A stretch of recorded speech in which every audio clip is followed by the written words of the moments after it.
بسم اللہ الرحمن الرحیم۔ آج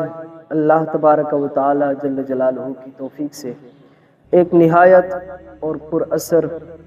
موضوع پر میں گفتگو کرنے جا رہا ہوں۔ جیسا کہ آپ سب کو معلوم ہے کہ اللہ تبارک و تعالی جل جلالہ نے ہمارے آقا و مولا حضرت محمد مصطفیٰ صلی اللہ علیہ وآلہ وسلم کو تمام جہانوں کے لیے رحمت بنا کر اس کائنات کے اندر مبعوث فرمایا۔ تو اللہ کے رسول صلی اللہ علیہ وآلہ وسلم کے ساتھ نہ صرف انسان بلکہ حیوان اور جمادات، جس میں سے اونٹ، پہاڑ اور بہت ساری چیزیں جو ہیں، تمام تر چیزیں اللہ کے رسول صلی اللہ علیہ وسلم کے ساتھ محبت کرتی ہیں، اور ان کی محبت کی عجیب واقعات احادیث رسول صلی اللہ علیہ وسلم میں ہمیں ملتے ہیں۔ اور پھر ہم ایک سلسلہ شروع کر رہے ہیں جس میں ہم وقتاً فوقتاً یہ بتائیں گے کہ پھر اللہ کے رسول صلی اللہ علیہ وسلم کی بکریوں کے ساتھ کس طرح محبت فرمایا کرتے تھے،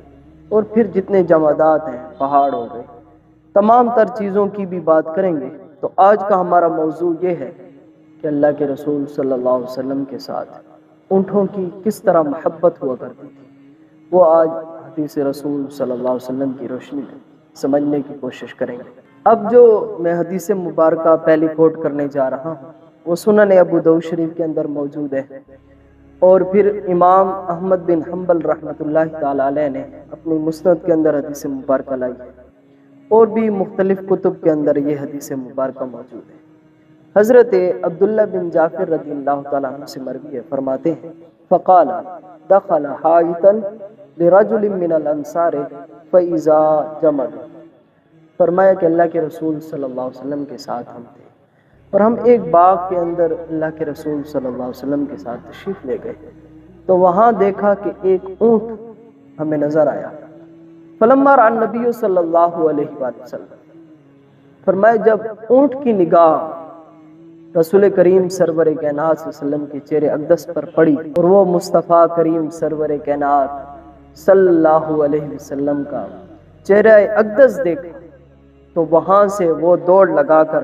اللہ کے رسول صلی اللہ علیہ وسلم کے قریب آنے لگا، یہاں تک کہ وہ دوڑ لگا کر آ بھی رہا تھا اور ساتھ رو رہا تھا، اپنی دکھیں اللہ کے رسول صلی اللہ علیہ وسلم کے پیش کر رہا تھا۔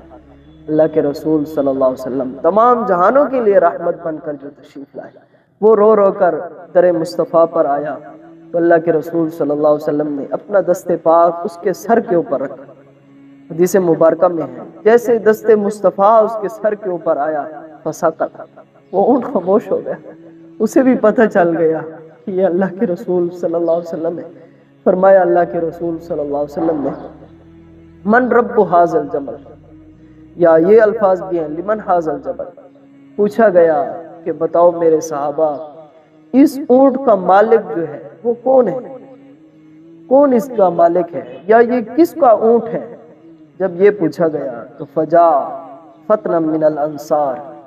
ایک انصار میں سے کسی نے کہا کہ یہ ہمارا اونٹ ہے۔ فقال علی یا رسول اللہ صلی اللہ علیہ وسلم، اس نے عرض کی یا رسول اللہ صلی اللہ علیہ وسلم یہ ہمارا اونٹ ہے۔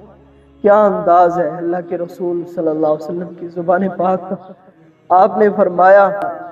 اے اونٹ کے مالک، تو اس مالک سے نہیں ڈرتا جو تمام چیزوں کا مالک ہے؟ جب یہ بات کہی، ظاہری بات ہے یہ ایسی بات ہے جو اثر کرنے والی بات تھی،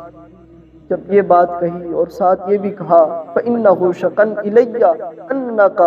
تُجِيئُهُ وَتُدْئِبُهُ، فرمایا کہ یہ میرے پاس ابھی اونٹ آیا ہے، اس نے مجھے شکایت کی ہے، مجھے اپنے دکھ سنائے ہیں کہ یا رسول اللہ صلی اللہ علیہ وسلم میرا جو مالک ہے وہ مجھے بھوکا رکھتا ہے، مجھے گھاس نہیں صحیح ڈالتا، اور مجھ سے کام بھی زیادہ لیتا ہے۔ تو یہاں پر اللہ کے رسول صلی اللہ علیہ وآلہ وسلم نے اس مالک سے کہا کہ اے انصار ہمیشہ یاد رکھنا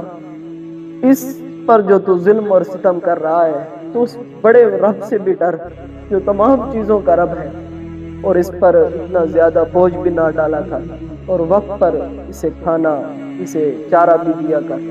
یہ اللہ کے رسول صلی اللہ علیہ وسلم کا حکم ہے۔ اب اس پوری حدیث مبارکہ سے جو ہمیں بات سمجھ آتی ہے وہ یہ ہے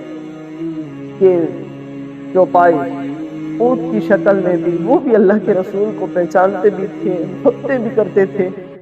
اگر ان پر کوئی ٹینشن بن جاتی تھی تو وہ اللہ کے رسول صلی اللہ علیہ وسلم کو اپنی ٹینشنیں بھی بتایا کرتے تھے، تو پھر اللہ کے رسول صلی اللہ علیہ وسلم ان لوگوں کی اصلاح بھی فرمایا کرتے تھے۔ یہ تمام چیزیں اس سے معلوم ہوتا ہے کہ اونٹ بھی اللہ کے رسول صلی اللہ علیہ وسلم سے محبت کرتے ہیں۔ اللہ تعالیٰ سے دعا ہے کہ اللہ تعالیٰ ہمیں بھی اللہ اور اس کے رسول صلی اللہ علیہ وسلم سے محبت کرنے کی توفیق عطا فرمائے۔